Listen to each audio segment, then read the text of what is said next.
ജാബിർ ഇബ്നു അബ്ദില്ലാഹ് റളിയല്ലാഹു അൻഹു പറയുകയാണ്, ജാഅ റജുലുൻ ഇല നബി സ്വല്ലല്ലാഹു അലൈഹി വസല്ലം ഫഖാല യാ റസൂലല്ലാഹ് റഅയ്തു ഫിൽ മനാമി കഅന്ന റഅസി ഖുതിഅ.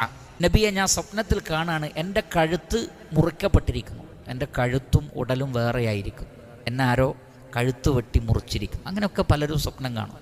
ഫളഹിക്കൻ നബിയു സല്ലല്ലാഹു അലൈഹി വസല്ലം, അള്ളാഹുവിൻ്റെ റസൂൽ ചിരിച്ചു.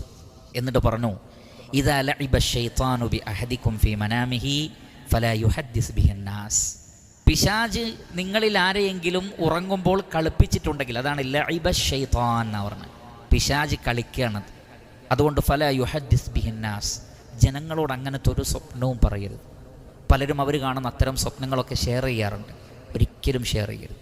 പിശാച് അയാളെ കളിപ്പിച്ചതാണ്, അത് ഷെയർ ചെയ്യാൻ പറ്റുന്നൊരു കാര്യമേ അല്ല, അതാരോടും പറയേണ്ടതില്ല എന്ന് നബി സല്ലല്ലാഹു അലൈഹി വസല്ലം അദ്ദേഹത്തിന് പറഞ്ഞു കൊടുക്കുകയാണ്. ഇത് ലോകത്തിലുള്ള മുഴുവൻ മുസ്ലിമീങ്ങൾക്കും ബാധകമായിട്ടുള്ള കാര്യമാണ്.